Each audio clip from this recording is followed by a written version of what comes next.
जो भी लोग राजनीति में आते हैं और चुनाव लड़ना चाहते हैं, वो सभी व्यक्ति जो है समाज में घूमते हैं। और जब समाज में घूमते हैं तो सामाजिक में जितने समाज के लोग हैं, मतलब कि जनता, ये सब जितने भी उम्मीदवार होता है, चाहे जिस भी स्तर का उम्मीदवार हो, वो सब जनता को कहता है जनता भगवान है, जनता मालिक है, जनता ही जो है सब कुछ है। जनता के ही बल पर हम जा सकते हैं सदन में, जनता जनता के ही बल पर हम जो है ये मन क्षेत्र का विकास कर सकते हैं, जो है जनता है। अब देखिए अभी आप, जनता के पास क्या पावर है? जनता के पास कुछ अधिकार है? अगर अधिकार की अगर बात किया जाए तो केवल जनता के पास अधिकार है तो मात्र एक है, केवल वोट गिराने का। वोट गिराने के सिवा कोई भी अधिकार जनता के पास नहीं। केवल ये झूठ का ये जो है ना, एगो नेता सबका मुंह पर है जनता मालिक है, जो है जनता है, जनता ही जो तय करेंगे वही होगा। जनता के पास कोई भी अधिकार नहीं है, केवल वोट गिराने के सिवा।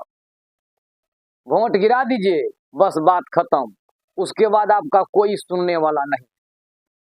उसके बाद नेता बारंबार पलटी मारेगा, घोलटी मारेगा, जो होगा आपको लगातार करते रहेगा। कोई भी आप वोट कुछ भी नहीं आप कर सकते। झूठ का एक जनता के पास अधिकार है, ये सब अधिकार है?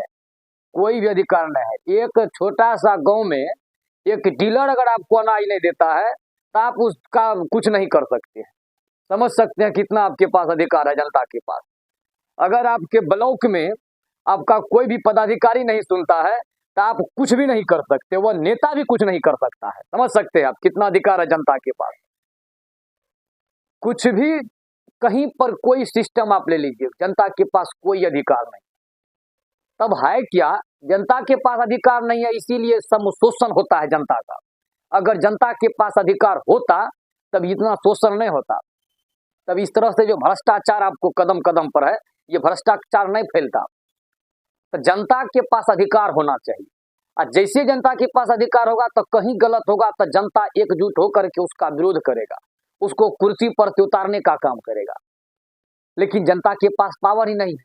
तो बात क्या है कि अब हमारे समाज में कुछ बुद्धिजीवी को नेतृत्व करना पड़ेगा, और नेतृत्व करके एक टीम बनाना पड़ेगा, और टीम बना करके पूरे गांव समाज में घूम घूम करके उसको सिखाना पड़ेगा कि आप अपना अधिकार मांगिए। आप कहिए कि हम जब वोट देने का अधिकार है तो हमको वोट लेने का भी अधिकार दीजिए। आप चुनाव के समय में किस बात पर, किस मुद्दा पर हमसे वोट ले लेते हैं और चुनाव जीतने के बाद फिर आप भूल जाते हैं। चुनाव के समय में आप जिस पार्टी के नाम पर वोट लेते हैं, कुछ दिन के बाद आप तुरंत पार्टी बदल लेते हैं। चुनाव के समय आप इसके साथ गठबंधन में रहते हैं, चुनाव होने के बाद आप गठबंधन को तोड़ लेते हैं। ये सब आप अगर करिएगा तो जनता से भी आपको परमिशन लेना पड़ेगा। बिना परमिशन के आप घोलटी या पलटी नहीं मार सकते, ये एक नियम होना चाहिए। कहीं पर भी कोई सिस्टम, अगर प्रशासन कोई सुनता नहीं है जनता का, तो वहां एक कानून होना चाहिए कि एकजुट होकर के, एकत्रित होकर के जनता उसका विरोध कर सके। कहीं सुनने वाला है? कहीं कोई जनता का लेखा जोखा नहीं है। ये बर्बाद हो। आप देखिए अस्पताल में सुनता है कोई? किसी भी जगह पर आप जाकर के देख लीजिए, कोई जनता का देखने वाला, सुनने वाला नहीं है। झूठ का ये लोकतंत्र के नाम पर बेवकूफ बनाया जा रहा है कि जनता ही जो है मालिक है, जनता ही हमको चुन करके सदन में भेजेंगे, हम ये करेंगे, हम वो करेंगे। आप देखिए वहां पर, आप जानते होंगे अभी वर्तमान का जो हालत है, ये पॉलिटिक्स का क्या चल रहा है, आप देख लीजिए। इससे पहले किसी जो है मैंने इस पार्टी से चुनाव लड़ करके और उसके बाद जीत गए, आप पार्टियों को बाद में बदल दीजिए। फिर कभी मन हुआ इस पार्टी को बदल दीजिए। आपको जिस छाप से लोग पहचानता है, जिस छाप को देख करके लोग आपको वोट दिया, जिस छाप को देख करके लोग आपको जिताया, आप जब उससे पूछे कि हम घोलटी मार रहे हैं, तुरंत घोलट गए। ये सब चीज ये सब जनता को एकजुट होना पड़ेगा, जनता को एकत्रित होना पड़ेगा। इसके लिए कोई अच्छा बुद्धिजीवी को नेतृत्व करना पड़ेगा। और जब तक ये बुद्धिजीवी नेतृत्व करके हमारे गांव समाज में जिसको जानकारी नहीं है, जानकारी का अभाव है, वो चुनाव के समय में आकर के पूरे मीठा मीठा बात कह करके, लोभ दे करके, प्रलोभन दे करके, जो कीमती वोट को लेकर के सदन में जाकर के पूरे मलाई खाता है, ये सब नेतृत्व करता है, जाकर के गांव गांव में बताएगा। तब हमारा जनता, हमारा समाज एकजुट होगा। और जब तक एकजुट नहीं होगा तब तक आप सोच लीजिए पूरा समाज, पूरा जगह शोषण होगा हमेशा। हमको ये पार्टी पॉलिटिक्स जातिवाद से कोई लेना देना नहीं है।